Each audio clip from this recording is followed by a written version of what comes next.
मैं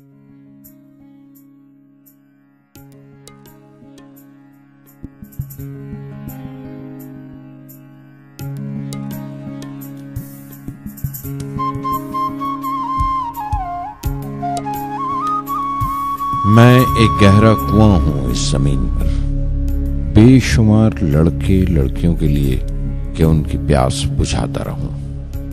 उसकी बेपनाह रहमत उसी तरह जर्रे जर्रे पर बरसती है जैसे कुआं सबकी प्यास बुझाता है। इतनी सी कहानी है मेरी, ज़ैनुल आबदीन और आशी अम्मा के बेटे की कहानी। उस लड़के की कहानी जो अखबारें बेचकर अपने भाई की मदद करता था। उस शागिर्द की कहानी जिसकी परवरिश शिव सुब्रमण्य अय्यर और अय्यादुराई सोलोमन ने की। उस विद्यार्थी की कहानी जिसे पंडले मास्टर ने तालीम दी, MGK मेनन और प्रोफेसर साराभाई ने इंजीनियर की पहचान दी, जो नाकामियों और मुश्किलों में पलकर साइंसदान बना। और उस रहनुमा की कहानी जिसके साथ चलने वाले बेशुमार काबिल और हुनरमंद लोगों की टीम थी।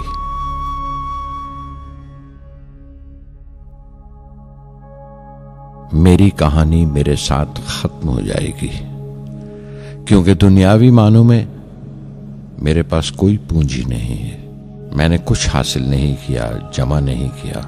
मेरे पास कुछ नहीं और कोई नहीं, न बेटा, न बेटी, न परिवार। मैं दूसरों के लिए मिसाल नहीं बनना चाहता, लेकिन शायद कुछ पढ़ने वालों को प्रेरणा मिले कि अंतिम सुख रूह और आत्मा की तस्कीन है। खुदा की रहमत उनकी वरासत है। मेरे परदादा अबुल, मेरे दादा फकीर और मेरे वालिद ज़ैनुल आबदीन का खानदानी सिलसिला अब्दुल कलाम पर खत्म हो जाएगा, लेकिन खुदा की रहमत कभी खत्म नहीं होगी, क्योंकि वो अमर है, लाफानी है। पूर्णमद पूर्णमिदं पूर्णात् पूर्णमुदच्यते पूर्णस्य पूर्णमादाय पूर्णमेवावशिष्यते। ॐ पूर्णमद पूर्णमिदं पूर्णात् पूर्णमुदच्यते पूर्णस्य पूर्णमादाय पूर्णमेवावशिष्यते। पूर्णमद पूर्णमिदं पूर्णात् पूर्णमुदच्यते पूर्णस्य पूर्णमादाय पूर्णमेवावशिष्यते। पूर्णमद पूर्णमिदं पूर्णात् पूर्णमुदच्यते पूर्णस्य पूर्णमादाय पूर्णमेवावशिष्यते।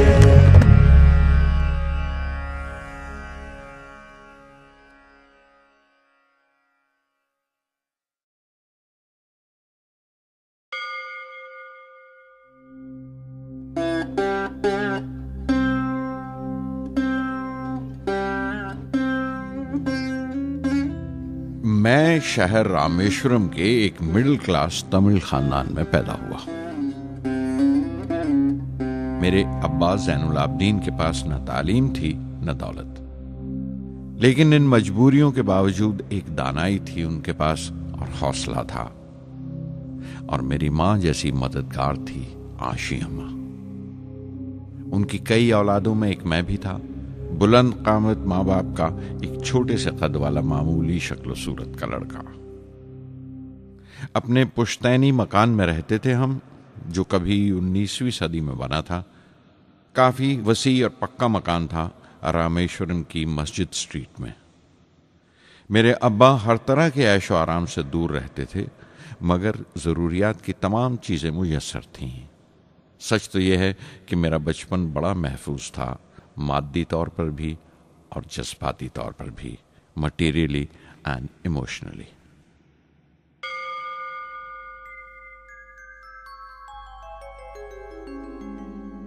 रामेश्वरम का मशहूर शिव मंदिर हमारे घर से सिर्फ 10 मिनट की दूरी पर था।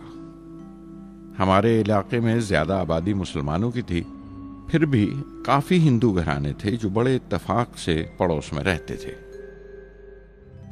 हमारे इलाके में एक बड़ी पुरानी मस्जिद थी जहां मेरे अब्बा मुझे हर शाम नमाज पढ़ने के लिए ले जाया करते थे।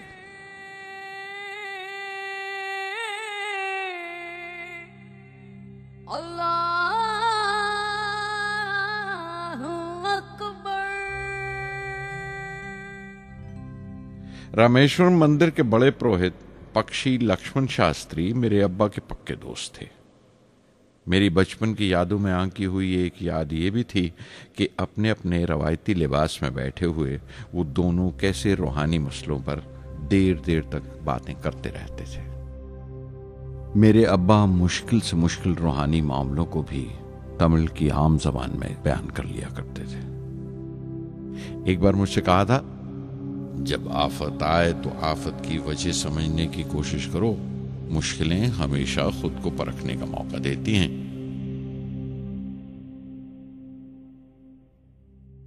मैंने हमेशा अपनी साइंस और टेक्नोलॉजी में अब्बा के असूलों पर चलने की कोशिश की है। मैं इस बात पर यकीन रखता हूं कि हमसे ऊपर भी एक आला ताकत है, एक महान शक्ति है जो हमें मुसीबत, मायूसी और नाकामियों से निकालकर सच्चाई के मुकाम तक पहुंचाती है। मैं करीब 6 बरस का था जब अब्बा ने एक लकड़ी की कश्ती बनाने का फैसला किया, जिसमें वो यात्रियों को रामेश्वरम से धनुषकोडी का दौरा करा सकें, ले जाएं और वापस ले आएं। वो समंदर के साहिल पर लकड़ियां बिछाकर कश्ती का काम किया करते थे। एक और हमारे रिश्तेदार के साथ, अहमद जलालुद्दीन। बाद में उनका निकाह मेरी आपा जोहरा के साथ हुआ। अहमद जलालुद्दीन हालांकि मुझसे 15 साल बड़े थे, फिर भी हमारी दोस्ती आपस में जम गई थी। हम दोनों हर शाम लंबी सैर को निकल जाया करते थे।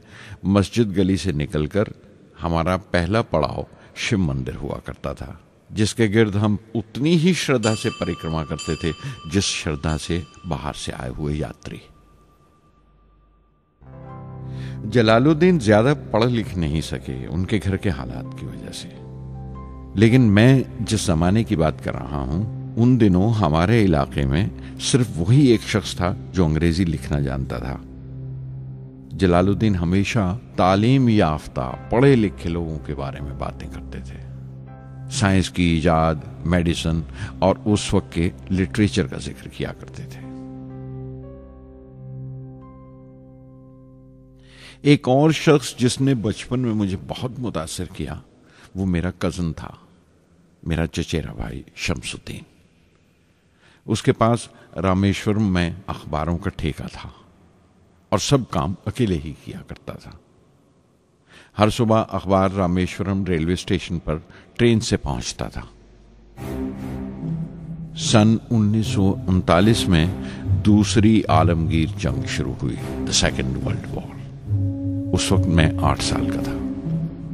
हिंदुस्तान को इत्तेहादी फौजों के साथ शामिल होना पड़ा और एक इमरजेंसी के हालात पैदा हो गए थे। सबसे पहली दुर्घटना यह हुई कि रामेश्वरम स्टेशन पर आने वाली ट्रेन का रुकना कैंसिल कर दिया गया और अखबारों का गट्ठा अब रामेश्वरम और धनुषकोडी के बीच से गुजरने वाली सड़क पर चलती ट्रेन से फेंक दिया जाता। शमसुद्दीन को मजबूरन एक मददगार रखना पड़ा जो अखबारों के गट्ठे सड़क से जमा कर सके। वो मौका मुझे मिला और शमसुद्दीन मेरी पहली आमदनी की वजह बना। हर बच्चा जो पैदा होता है वो कुछ समाजी और आर्थिक हालात से जरूर असरअंदाज होता है और कुछ अपने जज्बाती माहौल से भी। उसी तरह उसकी तरबियत होती है। मुझे दयानतदारी और सेल्फ डिसिप्लिन अपने अब्बा से विरासत में मिला था और मां से अच्छाई पर यकीन करना और रहमदिली। लेकिन जलालुद्दीन और शमसुद्दीन की सोहबत से जो असर मुझ पर पड़ा, उससे सिर्फ मेरा बचपन ही महज अलग नहीं हुआ, बल्कि आइंदा जिंदगी पर भी उसका बहुत बड़ा असर पड़ा।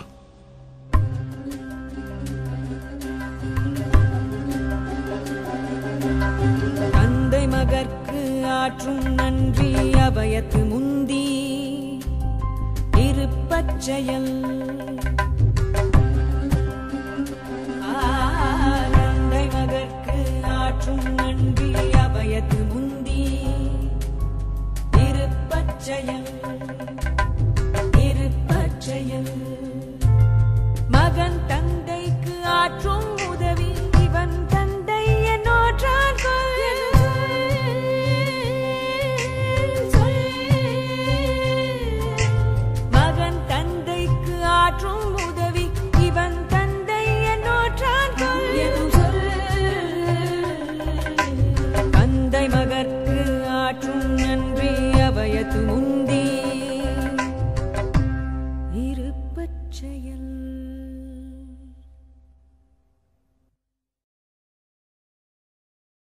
फिर जंग खत्म हो गई और हिंदुस्तान की आज़ादी बिल्कुल यकीनी हो गई। मैंने अब्बा से रामेश्वरम छोड़ने की इजाज़त चाही। मैं डिस्ट्रिक्ट हेडक्वार्टर्स रामनाथपुरम जाकर पढ़ना चाहता था।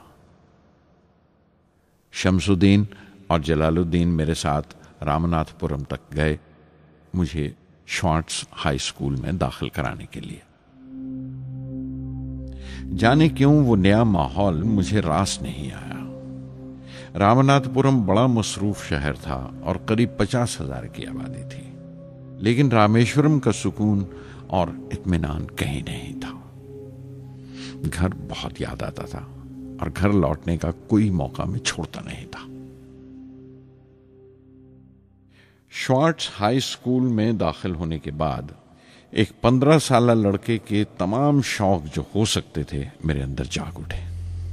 मेरे टीचर अय्यादुराई सोलोमन बेहतरीन रहबर थे, गाइड, उस नौजवान जहन के लिए जिसके सामने जिंदगी की बेशुमार मुमकिनात खुलने वाली थी।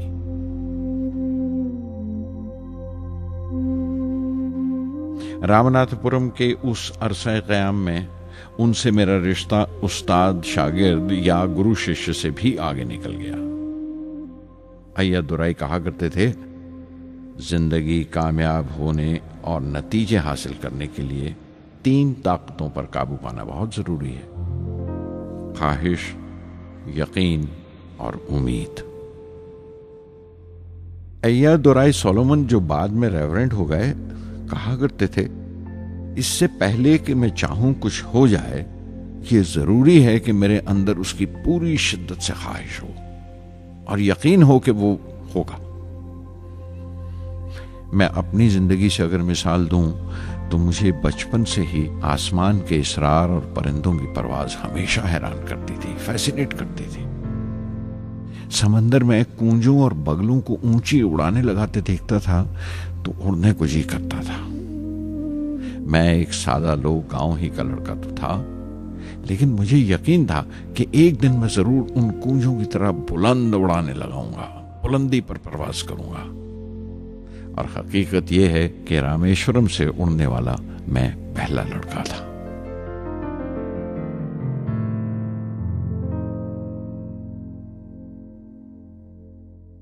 श्वार्ट्ज स्कूल में तालीम खत्म करते करते मेरे अंदर खुद एतमादी बस चुकी थी और मुझे यकीन था कि मैं जरूर कामयाबी हासिल करूंगा।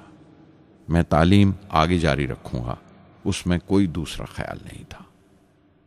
सन 1950 में मैं इंटरमीडिएट पढ़ने के लिए सेंट जोसेफ कॉलेज ट्रिची में दाखिल हो गया। जब बीएससी डिग्री के लिए मैंने सेंट जोसेफ कॉलेज में दाखिला लिया तो हायर एजुकेशन के माने सिर्फ इतने ही जानता था। ये नहीं जानता था कि हायर एजुकेशन के लिए कुछ और भी हो सकता है। न ये जानता था कि साइंस पढ़ के फ्यूचर के लिए और क्या मौके हासिल हो सकते हैं। बीएससी पास करने के बाद ही जान पाया कि फिजिक्स मेरा सब्जेक्ट नहीं था। अपने ख्वाब को पूरा करने के लिए मुझे इंजीनियरिंग में जाना चाहिए था।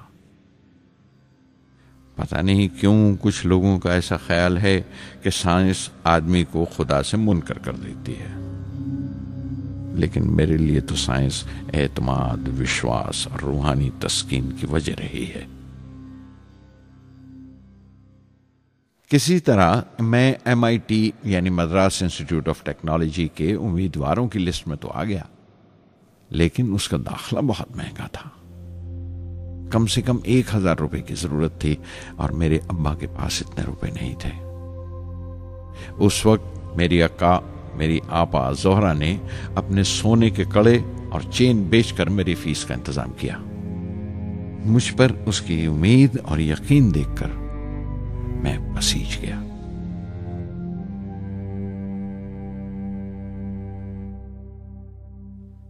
MIT में सबसे ज्यादा मजा आया।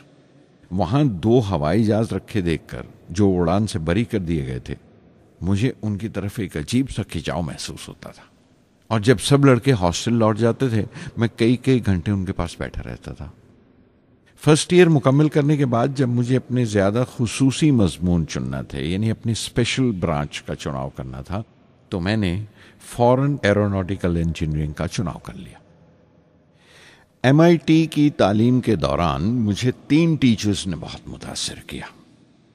प्रोफेसर स्पॉन्डर, professor KAV Pandalai, professor Narasimha Rao. Professor स्पॉन्डर टेक्निकल एरोडायनामिक्स सिखाते थे। एरोनॉटिकल इंजीनियरिंग में दाखिले से पहले मैंने उनसे सलाह ली थी। उन्होंने समझाया था कि मुझे मुस्तकबिल का फैसला करने से पहले मुस्तकबिल की मुमकिनात के बारे में नहीं सोचना चाहिए, बल्कि सोचना चाहिए एक अच्छी बुनियाद के लिए और अपने रुझान और इश्तियाक के बारे में कि उसमें कितनी शिद्दत है, मेरे एप्टीट्यूड्स और एस्पिरेशन में कितनी इंटेंसिटी है। मैं खुद भी होने वाले इंजीनियरिंग स्टूडेंट्स से कहना चाहता हूं कि जब वो अपना स्पेशलाइजेशन का चुनाव करें तो ये देखें कि उनमें कितना शौक़ है, कितना उत्साह है और लगन है उस शोबे में जाने के लिए। प्रोफेसर KAV पंडले ने मुझे एरो स्ट्रक्चर डिज़ाइन सिखाया और उसका तज्जिया भी, विश्लेषण, एनालिसिस भी। वो बड़े खुशदिल और दोस्त टीचर थे और हर साल कोई ना कोई नया तरीका, नया नज़रिया लेकर आते थे कोर्स में। प्रोफेसर नरसिंह राव मैथमेटिशियन थे। वो एरोडायनेमिक्स की थ्योरी सिखाया करते थे। उनकी क्लास में दाखिल होकर मुझे मैथमेटिकल फिजिक्स बाकी तमाम सब्जेक्ट से ज़्यादा अच्छा लगने लगा। साध संगी हरि हरि नाम चित्तारा चित्तारा, साध संगी हरि हरि नाम चित्तारा, सहजी अनंतु होवे दिनु राति, अंकुर भलो हमारा, साध संगी साध संगी।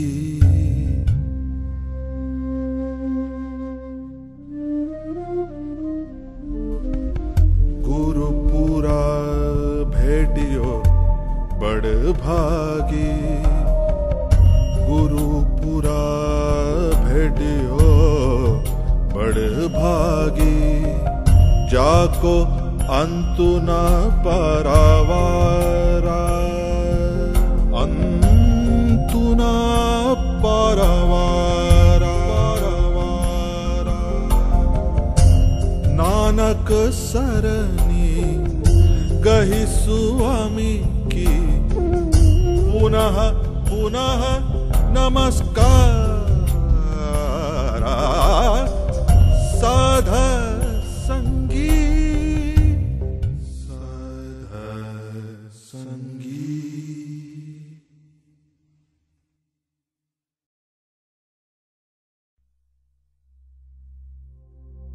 MIT से मैं बेंगलोर के हिंदुस्तान एरोनॉटिक्स लिमिटेड HAL में बतौर ट्रेनी दाखिल हो गया।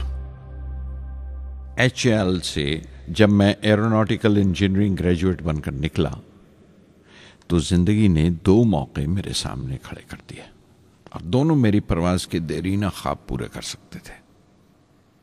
एक मौका था एयरफोर्स का, दूसरा मिनिस्ट्री ऑफ डिफेंस में directorate of technical development and production का।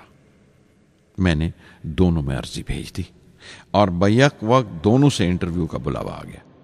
एयरफोर्स के लिए मुझे देहरादून बुलाया गया था और डिफेंस के लिए दिल्ली। मेरे दोनों मुकाम 2000 किलोमीटर के फासले पर थे। ये पहला मौका था मेरा अपने वसी और विराट वतन को देखने का। खिड़की पर बैठा मैं इस देश की सरजमीन को पांव तले से बहता हुआ देख रहा था। हैरान था कि उत्तर की तरफ सफर करते हुए एक ही मुल्क का लैंडस्केप कैसे बदलता चला जाता है। मैं 1 हफ्ता दिल्ली में ठहरा, डिफेंस मिनिस्ट्री का इंटरव्यू दिया। इंटरव्यू अच्छा हुआ था। वहां से मैं देहरादून गया एयरफोर्स सिलेक्शन बोर्ड के इंटरव्यू के लिए।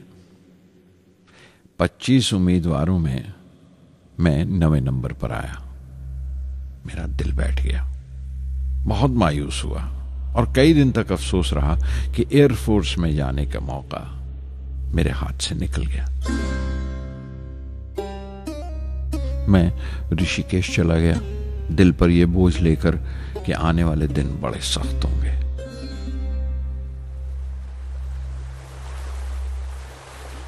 गंगा में स्नान किया और फिर चलता हुआ पास की पहाड़ी पर शिवानंद आश्रम तक पहुंच गया। स्वामी शिवानंद से भेंट हुई। देखने में बिल्कुल गौतम बुद्ध लगते थे, सफेद दूधिया धोती और पांव में लकड़ी की खड़ाऊ। उनकी बच्चों सी मासूम मुस्कान और सादा दिली देखकर बहुत प्रभावित हुआ मैंने बताया उन्हें कैसे मैं इंडियन एयरफोर्स में भर्ती होने से रह गया और मेरी कितनी शदीद ख्वाहिश थी आसमानों में उड़ने की, परवास करने की। वो मुस्कुरा दिए और बोले, ख्वाहिश अगर दिलो जान से निकली हो, वो पवित्र हो और उसमें शिद्दत हो, तो उसमें कमाल की एक इलेक्ट्रोमैग्नेटिक एनर्जी होती है, एक बरकी मकनातीसी ताकत होती है। दिमाग जब सोता है तो वो एनर्जी रात की खामोशी में बाहर निकल जाती है और सुबह कायनात ब्रह्मांड से सितारों की गति रफ्तार को अपने साथ समेटकर दिमाग में लौट आती है। इसीलिए जो सोचा है उसकी सृष्टि अवश्य है, वो तख्लीक होगा। तुम विश्वास करो इस अजली बंधन पर, इस वचन पर कि सूरज फिर लौटेगा, बाहर फिर से आएगी। मैं दिल्ली लौट आया, डिफेंस से अपना इंटरव्यू का नतीजा दरियाफ्त किया। जवाब में मुझे अपॉइंटमेंट लेटर थमा दिया गया और अगले दिन से सीनियर साइंटिफिक असिस्टेंट मुकर्रर कर दिया गया 250 रुपए की माहाना तनख्वाह पर। 3 साल गुजर गए। उन्हीं दिनों बेंगलोर में एरोनॉटिकल डेवलपमेंट एस्टेब्लिशमेंट ADE का एक नया महकमा खुला और मुझे वहां पोस्ट कर दिया गया। बेंगलोर कानपुर से बिल्कुल मुख्तलिफ शहर था। मैं अपने डायरेक्टोरेट की पोस्टिंग का पहला साल वहां गुजार चुका था। दरअसल हमारे देश में ये एक अजीब तरीका है, एक अजीब सा ढंग है अपने लोगों को हद दर्जा तक निचोड़ लेने का, जो हमारे लोगों को इंतहा पसंद बना देता है। शायद इसलिए कि सदियों इस देश ने गैर मुल्की तहजीबों के जख्म भी खाए हैं और उन्हें अपने दामन में जगह भी दी है। अलग अलग हुक्मरानों से वफा करते करते हम अपनी हैसियत, अपनी यकताई खो बैठे हैं।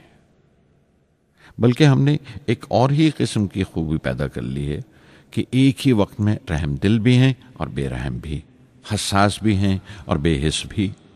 जितने गहरे हैं उतने ही सतही। ऊपर से देखो तो हम बड़े खुश रंग और खूबरू नजर आते हैं, लेकिन कोई गौर से देखे तो अपने हुक्मरानों की एक बेढब नकल से ज्यादा कुछ नहीं है। मैंने कानपुर में कल्ले में दबाए हुए पान वाले नवाब वाजिद अली शाह के नकलची बहुत देखे और बेंगलोर में फिरंगियों के अंदाज में कुत्ते की जंजीर थामे टहलते हुए साहिबों की कमी नहीं थी। बेंगलोर में रहकर मैं रामेश्वरम के सुकून और गहरे शांत वातावरण के लिए तरसता था।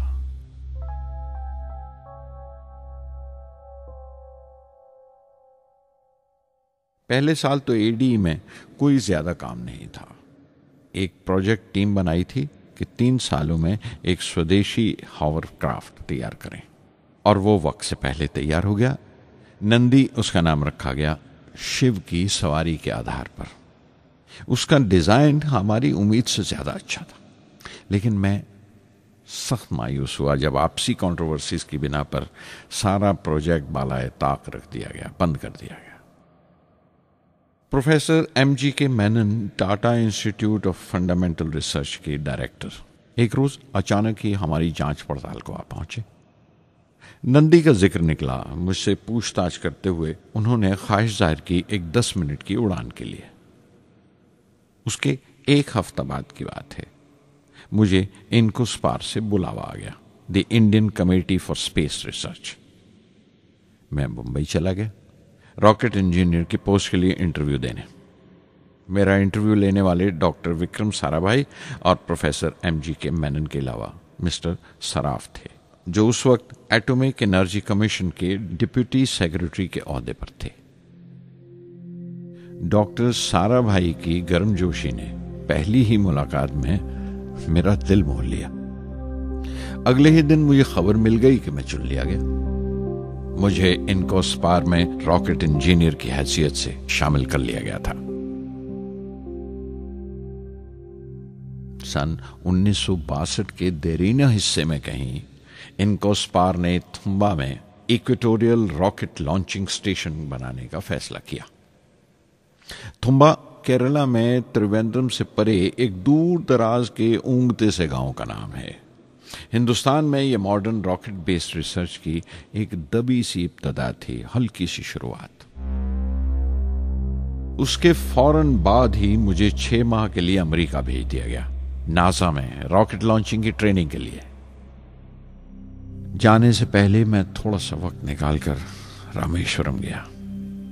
मेरे अब्बा मेरी इस कामयाबी के लिए बहुत खुश हुए और मुझे उसी मस्जिद में ले जाकर शुक्राने की नमाज अदा की।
NASA Langley research centre Virginia में मैंने अपने काम की शुरुआत की।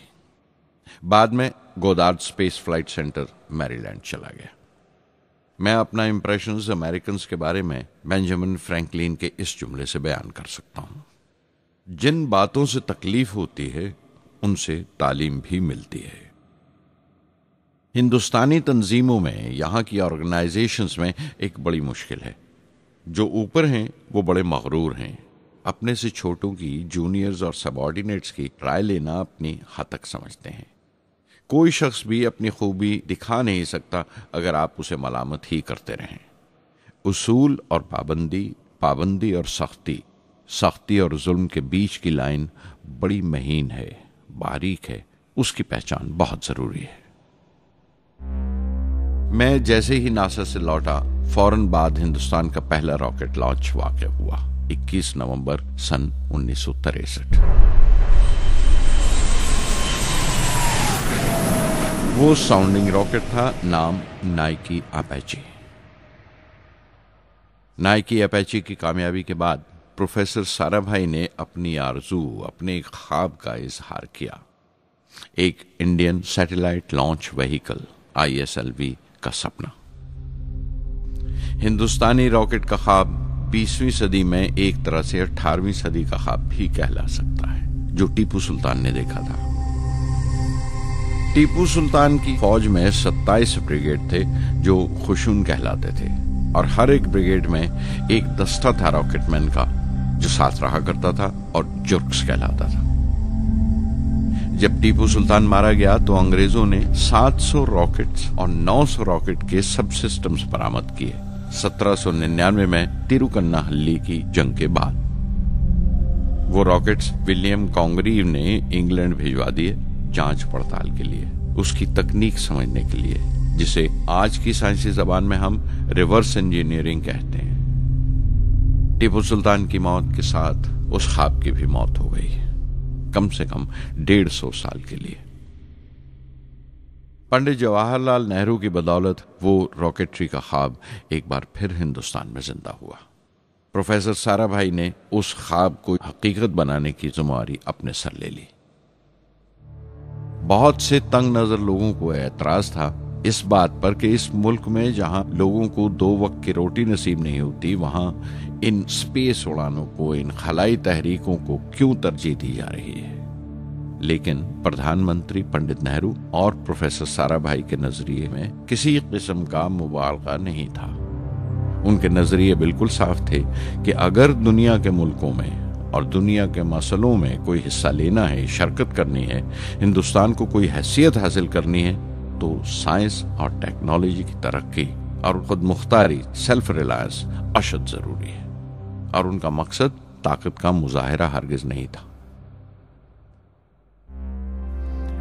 सहज पके सुमीठा होए। थुम्बा में 2 रॉकेट सहज पके मगर कामयाब हुए, एक रोहिणी, दूसरा मेनका।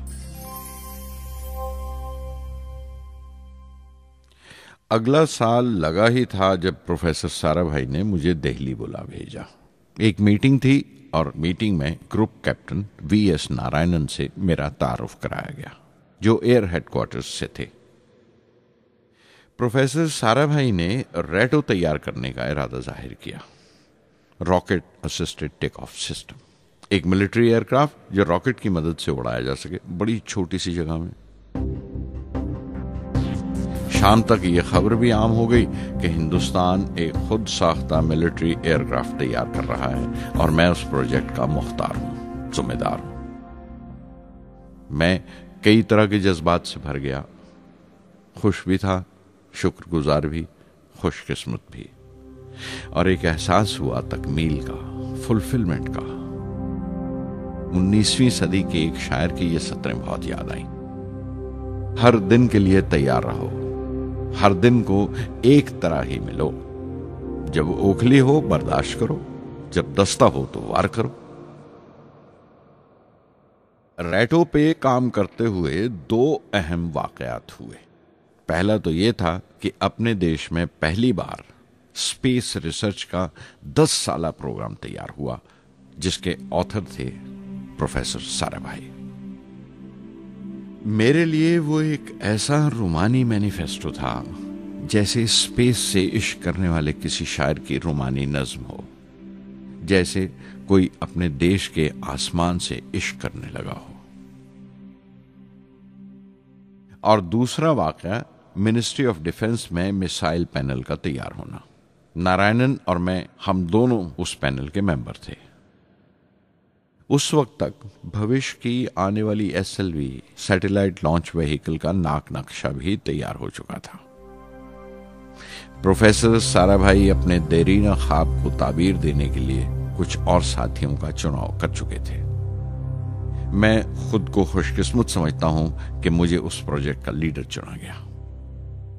उस पर प्रोफेसर साराभाई ने मुझे एक और जिम्मेदारी भी सौंपी कि लॉन्च की 4थी स्टेज मैं ही डिजाइन करूं। यह मामूल था, मेरा आदत थी कि हर मिसाइल पैनल की मीटिंग के बाद मैं जाकर प्रोफेसर साराभाई को पूरी तफसील, पूरी रिपोर्ट देता था। दिल्ली में ऐसी ही एक मीटिंग के बाद 23 दिसंबर 1971 को मैं त्रिवेंद्रम लौट रहा था और उस दिन प्रोफेसर साराभाई थुम्बा में SLV का मुआयना करने गए हुए थे।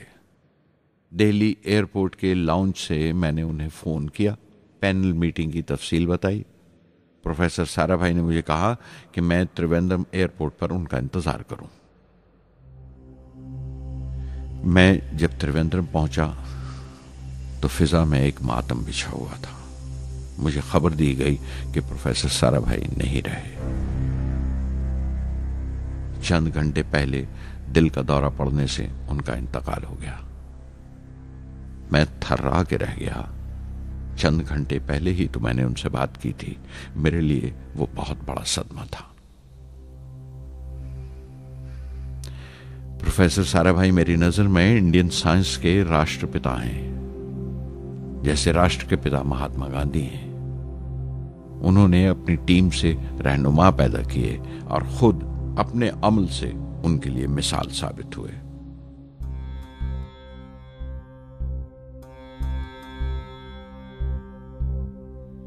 నానాటి బతుకు నాటకము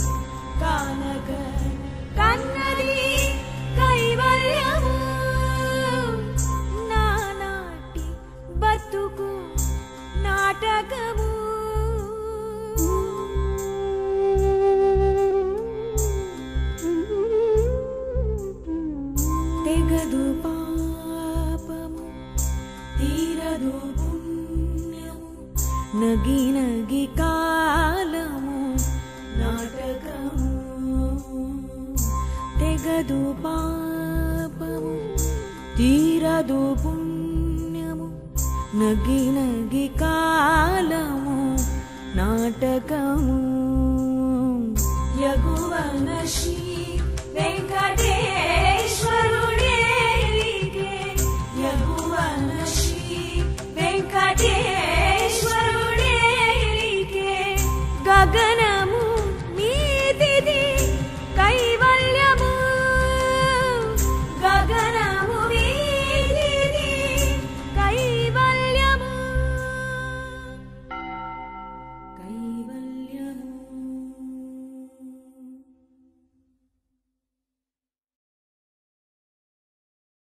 कुछ अरसा प्रोफेसर MG के मेनन ने स्पेस रिसर्च का काम संभाला। बिलाखिर प्रोफेसर सतीश धवन को Indian space research organisation ISRO की जिम्मेदारी सौंप दी गई। तुम्बा का पूरा कॉम्प्लेक्स एक बड़े पैमाने पर स्पेस सेंटर बना दिया गया और Vikram Sarabhai space centre VSSC का नाम दिया गया।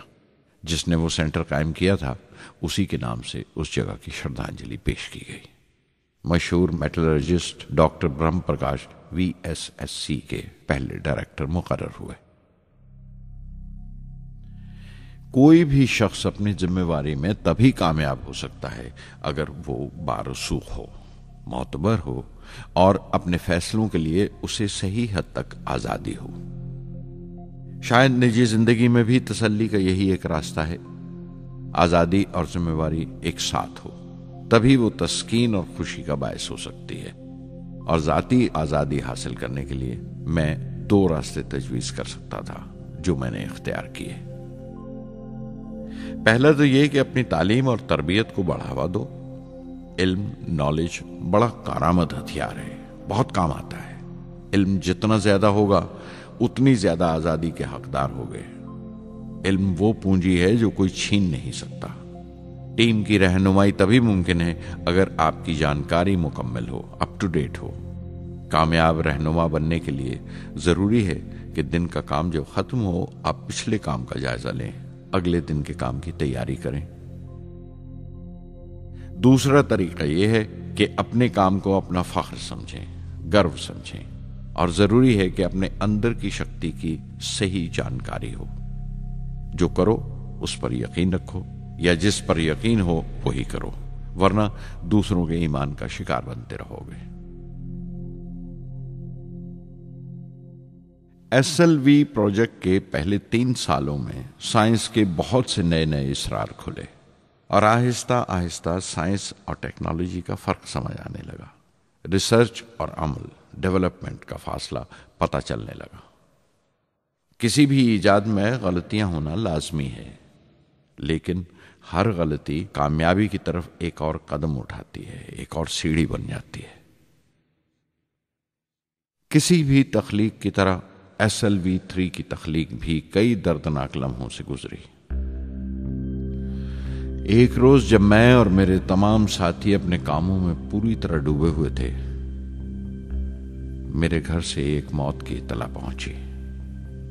मेरे दोस्त और हमदर्द मेरे बहनोई जलालुद्दीन का इंतकाल हो गया था। कुछ देर के लिए तो मैं सुन्न होकर रह गया, मेरी आंखों में अंधेरा छा गया। थोड़ी देर बाद जब अपने चौगिरदे का एहसास हुआ तो महसूस किया जैसे मेरी हस्ती का एक हिस्सा मर गया था। रात की रात बसों में सफर करता हुआ अगली सुबह मैं रामेश्वरम पहुंचा।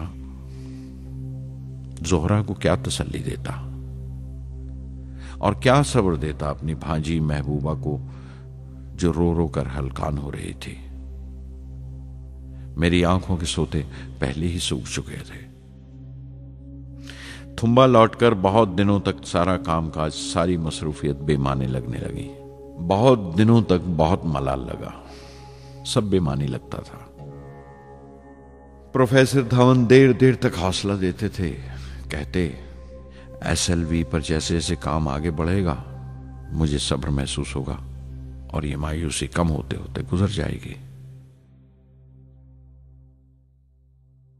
1976 में मेरे अब्बा ज़ैनुल आबदीन 102 साल की उम्र में वहीं रामेश्वरम में इंतकाल फरमा गए। 15 पोते पोतियां छोड़कर गए थे पीछे और एक पड़पोता। दुनियावी तौर पर वो सिर्फ एक और बुजुर्ग की मौत थी। कोई बड़ा मातम नहीं हुआ, झंडा नहीं उतारा गया, न अखबारों ने स्याह हाशिए दिए, न सियासतदान थे वो, न विद्वान कोई, न कोई बड़े सरमायादार। एक सीधे सादे इंसान थे, फरिश्ता सिफत। और हर उस बात की वजह थे जो दानाई और पारसाई की राह दिखाती है।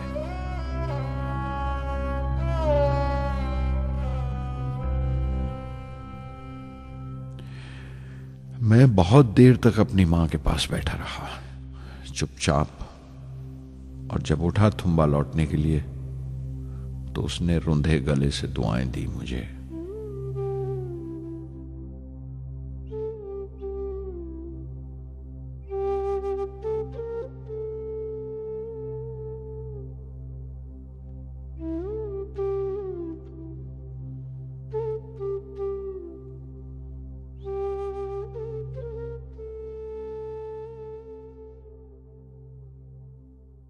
SLV-3 अपोजी रॉकेट जो फ्रांस से उड़ाई जाने वाली थी, अचानक कुछ मुश्किलों का शिकार हो गई।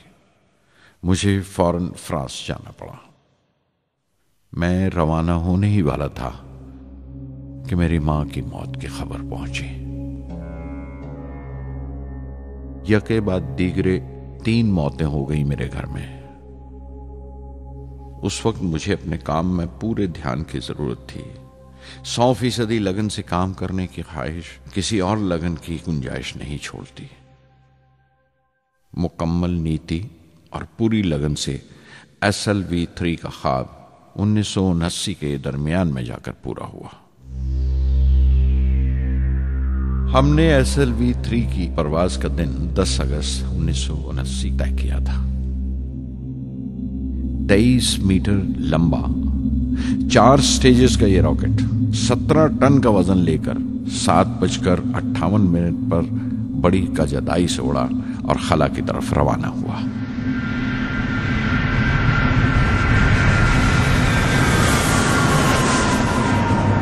पहली स्टेज हर तरह से पुख्ता निकली और बड़े आराम से रॉकेट दूसरी स्टेज में दाखिल हो गया।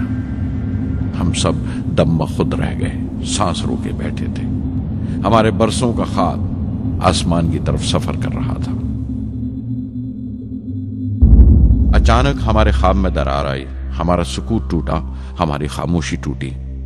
दूसरी स्टेज काबू से बाहर होने लगी थी। 317 सेकंड के बाद परवाज टूट गई। मेरी मेहनत और उम्मीद चौथी स्टेज को साथ लेकर तमाम मलबा श्री हरिकोटा से 560 किलोमीटर दूर समंदर में जाके गिरा।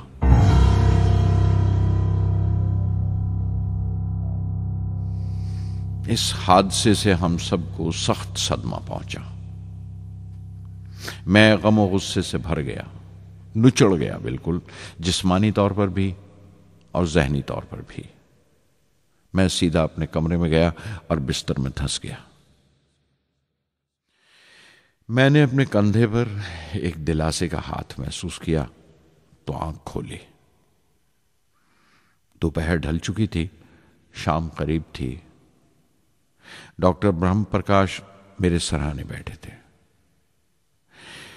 उनकी इस हमदर्दी ने छू लिया मुझे। मैं उदास था, मायूस था, लेकिन अकेला नहीं।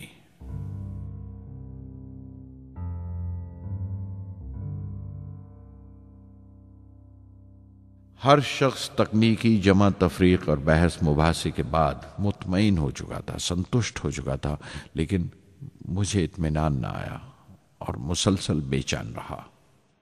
मैं बेसाख्ता खड़ा हो गया और एतराफ़ किया प्रोफेसर धवन के सामने, सर, मेरे साथियों को नाकामयाबी की वजह दरियाफ्त हो जाने से इत्मीनान हो गया, लेकिन मैं उसे काफ़ी नहीं समझता। इस मिशन के डायरेक्टर की हैसियत से इस गलती को भी मैं अपनी जिम्मेवारी समझता हूँ। SLV-3 की नाकामयाबी की जिम्मेवारी मेरी है।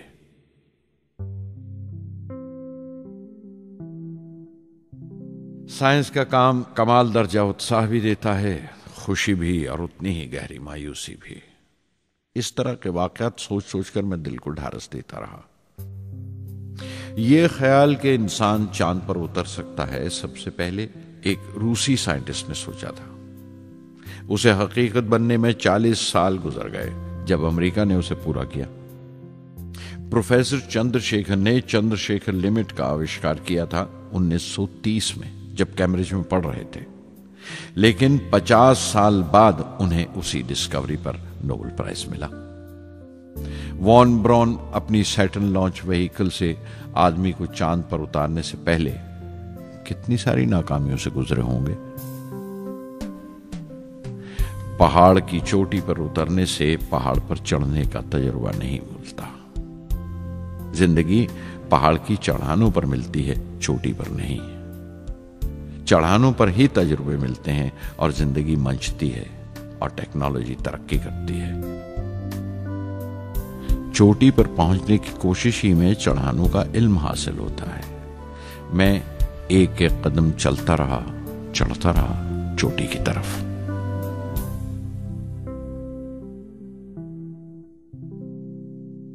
SLV-3 की उड़ान से 30 घंटा पहले 17 जुलाई 1980 के दिन अखबारों की सुर्खियां तरह तरह की राय और अंदाजों से भरी हुई थीं। ज्यादातर रिपोर्टर्स ने पहली SLV की उड़ान याद दिलाई थी कि किस तरह वो रॉकेट फेल हो गया था और उसका मलबा समंदर में जाकर गिरा था। कुछ लोगों ने तो देश की दूसरी खामियों का जिक्र करते हुए भी उसे SLV-3 से जोड़ दिया था। मैं जानता था कि अगले दिन का नतीजा हमारे फ्यूचर के स्पेस प्रोग्राम का फैसला करने वाला है। मुख्तसर ये कि सारी कौम की नजरें हम पर गड़ी हुई थीं। 18 जुलाई 1980 सुबह 8:03 पर हिंदुस्तान का पहला सैटेलाइट लॉन्च व्हीकल उड़ा।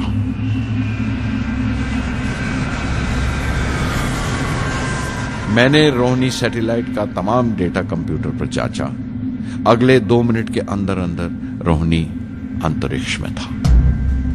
उस तमाम शोरगुल के बीच में मैंने अपनी जिंदगी के सबसे अहम अल्फाज अदा किए। मैं मिशन डायरेक्टर बोल रहा हूं, एक जरूरी खबर सुनने को तैयार रहो। चौथी स्टेज कामयाबी के साथ रोहिणी सैटेलाइट को लेकर अंतरिक्ष में दाखिल कर रही है। मैं ब्लॉक से बाहर आया तो मेरे साथियों ने मुझे कंधों पर उठा लिया और नारे लगाते हुए जुलूस निकाला। सारी कौम में एक जोश की लहर दौड़ गई। हिंदुस्तान उन चंद कौमों में शामिल हो गया था जिनके पास सैटेलाइट लॉन्च की काबिलियत थी। हमारी कौम का एक ख्वाब पूरा हुआ था और हमारे इतिहास का एक नया बाब खुला, एक नया चैप्टर। प्रधानमंत्री इंदिरा गांधी ने मुबारकबाद का तार भेजा और सबसे ज्यादा हिंदुस्तान के साइंसदान खुश थे कि ये पूरी कोशिश स्वदेशी थी, हमारी अपनी थी। मैं कुछ मिले जुले जज्बात से गुजर रहा था। मैं खुश था कि पिछली 2 दहाइयों से जिस कोशिश में था बिलाखिर उसमें कामयाब हुआ। लेकिन उदास था जिन लोगों की बदौलत में यहां पहुंचा था वो लोग मेरे साथ नहीं थे। मेरे अब्बा, मेरे बहनोई जलालुद्दीन और प्रोफेसर साराभाई। SLV-3 की कामयाबी के महीने भर के अंदर ही प्रोफेसर धवन का फोन आया एक दिन और दिल्ली बुलाया प्रधानमंत्री से मिलने के लिए। मेरी एक छोटी सी उलझन थी कपड़ों को लेकर। हमेशा से बड़े आमियाना से कपड़े पहनता हूं और पांव में चप्पल या स्लीपर कह लो। प्रधानमंत्री को मिलने जैसा वो लिबास नहीं था, मेरे लिए नहीं, उनके एहतराम के लिए।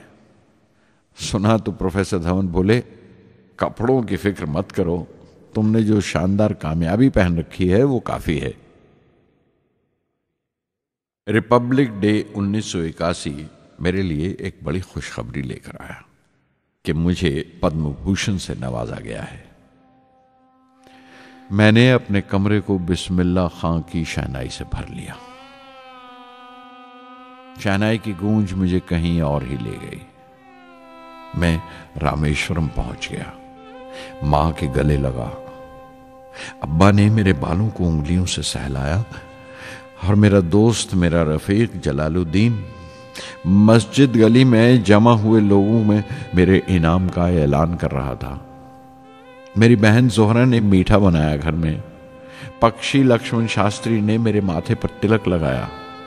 फादर सोलोमन ने मेरे हाथ में सलीब देकर दुआ पढ़ी और प्रोफेसर सारा भाई को देखा। उनके चेहरे पर मुस्कुराहट थी, फख्र था। जो पौधा वो लगाकर गए थे अब पूरा पेड़ बन चुका था, जिसके फल हिंदुस्तान की आवाम तक पहुंच रहे थे।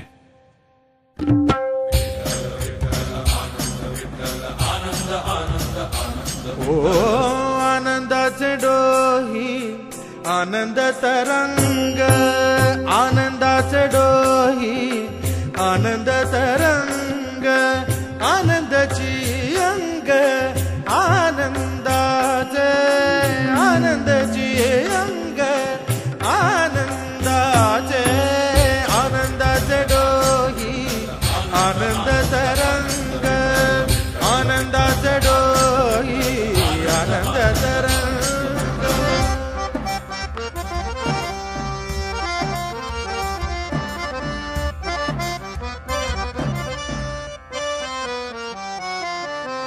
गर्भाचे आवडी मातेचा डोहळा, तेथीचा जीवळा तेथे बिंबे।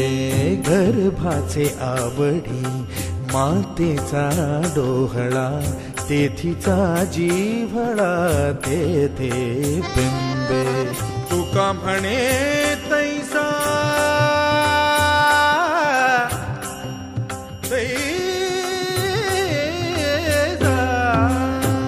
म्हणे तैसा ओतला ठसा, अनुभव सरीसा मुखाला।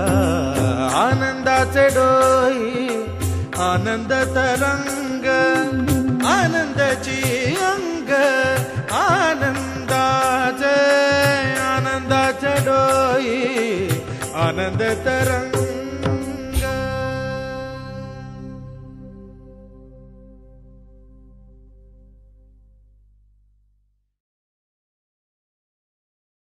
पहली जून 1982 मैंने defence research and development laboratory DRDL की जिम्मेवारी संभाल ली।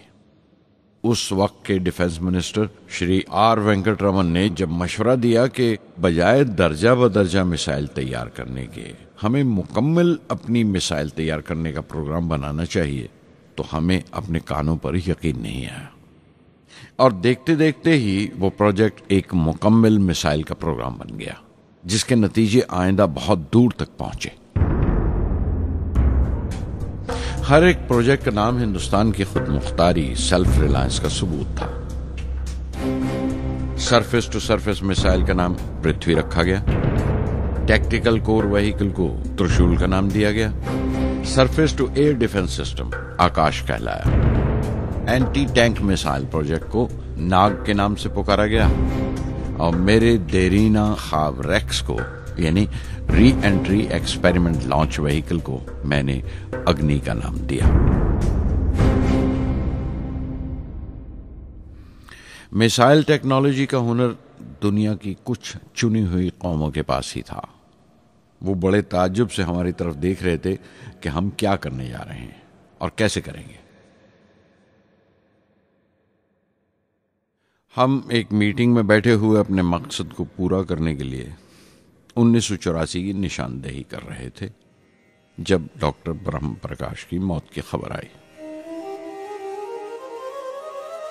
मेरे लिए वो एक और सदमा था। पहली SLV की नाकामी के वक्त जिस तरह उन्होंने ढारस दी थी मुझे, वो याद करके मैं और ज्यादा गमगीन हो गया।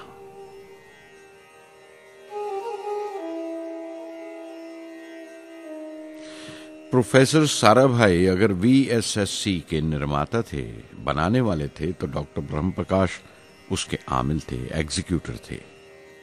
उनकी विनम्रता ने मुझे बड़ी हद तक नरम कर दिया और मैंने अपनी तुंद मिजाजी पर काफी काबू कर लिया। उनकी हलीमी सिर्फ अपनी खूबियों तक ही महदूद नहीं थी, बल्कि अपने से छोटों को इज्जत देना भी उनकी आदत में शामिल था। उनके बर्ताव और सलूक में ये बात नजर आ जाती थी कि कोई शख्स भी खामियों से खाली नहीं है। यहाँ तक कि अफसर भी, लीडर भी, रहनुमा भी, वो बहुत बड़े दानिश्वर थे। एक कमजोर से शरीर के अंदर उनमें बच्चों की सी मासूमियत थी। मुझे वो हमेशा साइंसदानों में संत नजर आते थे।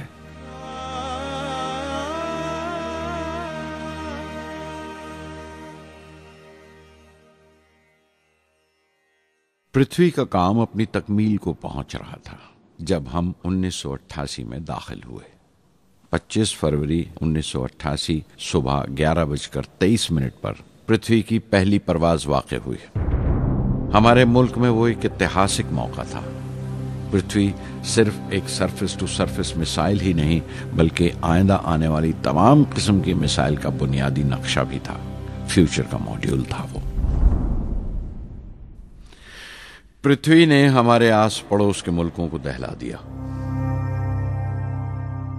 मगरबी यानी वेस्टर्न मुल्कों को पहले तो हैरत हुई, फिर गुस्से का इजहार किया और पाबंदी लगा दी इंडिया के लिए कि वो ऐसी कोई चीज बाहर के मुल्कों से न खरीद सकें जो उनके मिसाइल प्रोग्राम में इस्तेमाल हो सकती हो या काम आ सकती हो। मिसाइल की ईजाद में हिंदुस्तान की खुद मुख्तारी ने दुनिया के तमाम तरक्की याफ्ता मुल्कों को परेशान कर दिया। अग्नि की टीम में 500 से ज्यादा साइंसदान शामिल थे। अग्नि की परवाज 20 अप्रैल 1999 तय पाई थी।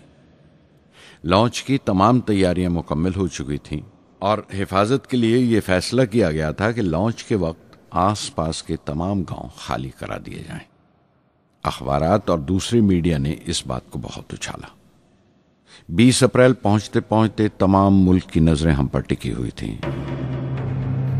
दूसरे मुल्कों का दबाव बढ़ रहा था कि हम इस तजुर्बे को मुलतवी कर दें या खारिज कर दें, लेकिन सरकार मजबूत दीवार की तरह हमारे पीछे खड़ी रही और किसी तरह हमें पीछे नहीं हटने दिया।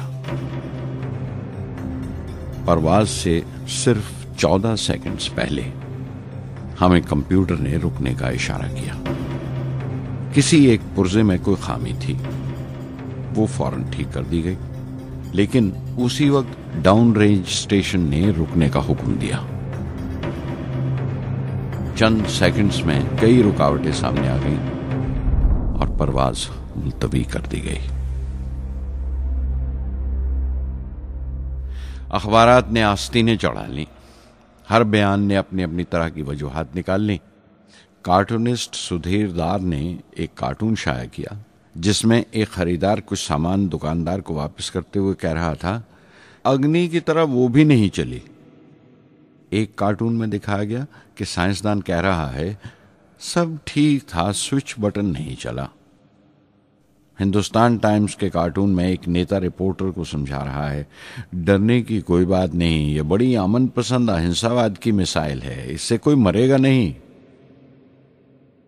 करीब 10 रोज दिन रात काम चला मिसाइल की दुरुस्ती पर और आखिरकार साइंसदानों ने एक नई तारीख तय की अग्नि की परवाज के लिए। मगर फिर वही हुआ। 10 सेकंड पहले कंप्यूटर ने रुकावट का इशारा किया।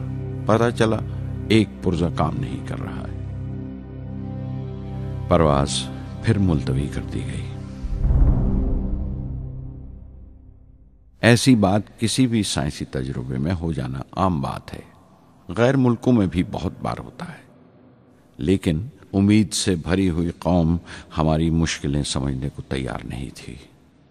हिंदू अखबार में केशव का एक कार्टून छपा जिसमें एक देहाती कुछ नोट गिनते हुए कह रहा था, मिसाइल के वक्त गांव से हट जाने का मुआवजा मिला है। 2-4 बार और ये तजुर्बा मुलतवी हुआ तो मैं पक्का घर बनवा लूंगा। अमोल बटर वालों ने अपने होर्डिंग पर लिखा, अग्नि को ईंधन के लिए हमारे बटर की जरूरत है। अग्नि की मुरम्मत का काम जारी रहा। आखिरकार एक बार फिर 22 मई की तारीख अग्नि की परवाज के लिए तय पाई। उसकी पिछली रात doctor Arunachalam, general KN Singh और मैं डिफेंस मिनिस्टर KC पंत के साथ चहलकदमी कर रहे थे।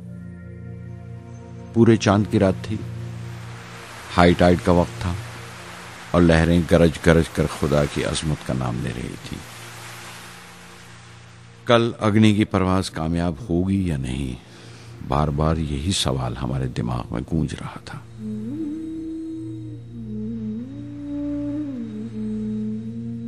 डिफेंस मिनिस्टर ने एक लंबी खामोशी को तोड़ते हुए पूछा, कलाम, कल अग्नि की कामयाबी मनाने के लिए क्या चाहते हो तुम?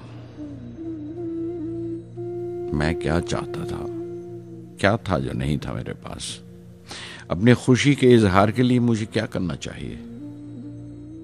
और अचानक मुझे जवाब मिल गया, हम 1 लाख पेड़ों की कोंपलें लगाएंगे, मैंने कहा और उनके चेहरे पर रौनक आ गई। तुम अपनी अग्नि के लिए धरती मां का आशीर्वाद चाहते हो, बोले। कल यही होगा, उन्होंने पेशेंगोई की।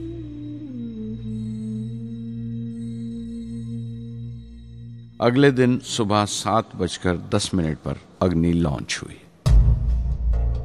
कदम कदम सही निकला। मिसाइल ने जैसे टेक्स्ट बुक याद कर ली हो, जैसे सबक याद कर लिया था। हर सवाल का सही जवाब मिल रहा था। लगता था एक लंबे खौफनाक ख्वाब के बाद एक खूबसूरत सुबह ने आंख खोली है। 5 साल की मुशक्कत के बाद हम इस लॉन्च पैड पर पहुंचे थे। इसके पीछे 5 लंबे सालों की नाकामयाबी, कोशिशें और इम्तिहान खड़े थे। इस कोशिश को रोक देने के लिए हिंदुस्तान ने हर तरह के दबाव बर्दाश्त किए थे, लेकिन हमने कर दिखाया जो करना था। मेरी जिंदगी का सबसे कीमती लम्हा था वो मुट्ठी भर सेकंड्स, 600 सेकंड की वो परवाज जिसने हमारी बरसों की थकान दूर कर दी, बरसों की मेहनत को कामयाबी का तिलक लगाया। उस रात मैंने अपनी डायरी में लिखा, अग्नि को इस नजर से मत देखो। ये सिर्फ ऊपर उठने का साधन नहीं है, न शक्ति की नुमाइश है। अग्नि एक लौ है जो हर हिंदुस्तानी के दिल में जल रही है। इसे मिसाइल मत समझो, ये कौम के माथे पर चमकता हुआ आग का सुनहरी तिलक है। स्वधर्मम् अपि चावेक्ष्य न विकम्पितुम् अर्हसि, धर्म्याद् युद्धश्रेयोऽन्य क्षत्रियस्य न विद्यते। स्वधर्मम् अपि चावेक्ष्य न विकम्पितुम् अर्हसि, धर्म्याद् युद्धश्रेयोऽन्य क्षत्रियस्य न विद्यते। अदच्चेत्त्वम् इमं धर्म्यं संग्रामं न करिष्यसि, तदा स्वधर्मं कीर्तिं च हित्वा पापम् अवाप्स्यसि, हित्वा पापम् अवाप्स्यसि।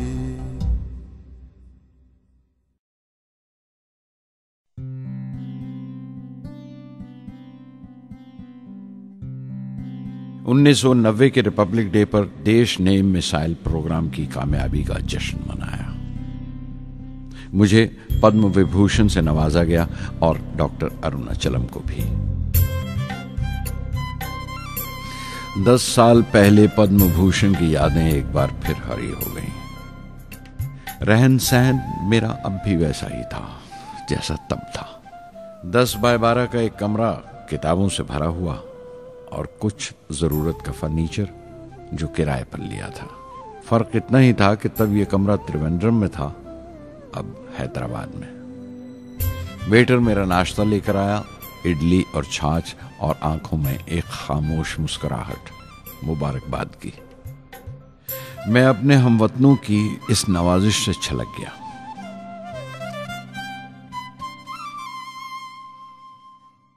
मैं जानता हूं कि बहुत से साइंसदान और इंजीनियर मौका मिलते ही वतन छोड़ जाते हैं, दूसरे मुल्कों में चले जाते हैं ज्यादा रुपया कमाने के लिए, ज्यादा आमदनी के लिए। लेकिन ये आदर, मोहब्बत और इज्जत क्या कमा सकते हैं जो उन्हें अपने वतन से मिलती है। 15 अक्टूबर 1991 में 60 साल का हो गया। मुझे अपने रिटायरमेंट का इंतज़ार था। चाहता था कि गरीब बच्चों के लिए एक स्कूल खोलूं। ये वो दिन थे जब मैंने सोचा कि अपनी ज़िंदगी के तजुर्बे, मुशाहिदे और वो तमाम बातें कलमबंद करूं जो दूसरों के काम आ सकें। एक तरह से अपनी स्वाने उम्री लिखूं, अपनी जीवनी। मेरे ख्याल में मेरे वतन के नौजवानों को एक साफ नजरिए और दिशा की ज़रूरत है। तभी ये इरादा किया कि मैं उन तमाम लोगों का जिक्र करूं जिनकी बदौलत मैं ये बन सका जो मैं हूं। मकसद ये नहीं था कि मैं कुछ बड़े बड़े लोगों के नाम लूं, बल्कि ये कि कोई शख्स कितना भी छोटा क्यों ना हो, उसे हौसला नहीं छोड़ना चाहिए। मसले, मुश्किलें जिंदगी का हिस्सा हैं और तकलीफें कामयाबी की सच्चाइयां हैं। जैसा कहा है किसी ने, खुदा ने यह वादा नहीं किया कि आसमान हमेशा नीला ही रहेगा, जिंदगी भर फूलों से भरी राहें मिलेंगी। खुदा ने यह वादा नहीं किया कि सूरज है तो बादल नहीं होंगे, खुशी है तो गम नहीं, सुकून है तो दर्द नहीं होगा। मुझे ऐसा कोई गुरूर नहीं कि मेरी जिंदगी सबके लिए एक मिसाल बनेगी, मगर यह हो सकता है कि कोई मायूस बच्चा किसी गुमनाम सी जगह पर जो समाज के किसी माजूर हिस्से से ताल्लुक रखता हो, ये पढ़े और उसे चैन मिले, ये पढ़े और उसकी उम्मीद रोशन हो जाए। हो सकता है ये कुछ बच्चों को नाउमीदी से बाहर ले आए और जिसे वो मजबूरी समझते हैं वो मजबूरी ना लगे। उन्हें यकीन रहे कि वो जहां भी हैं खुदा उनके साथ है। काश हर हिंदुस्तानी के दिल में जलती हुई लौ को पर लग जाए और उस लौ की परवाज से सारा आसमान रोशन हो जाए।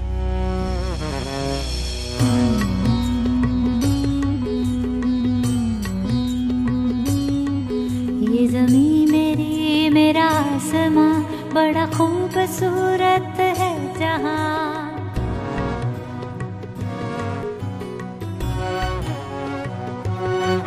ये ज़मीं मेरी, मेरा आसमां, बड़ा खूबसूरत है जहां।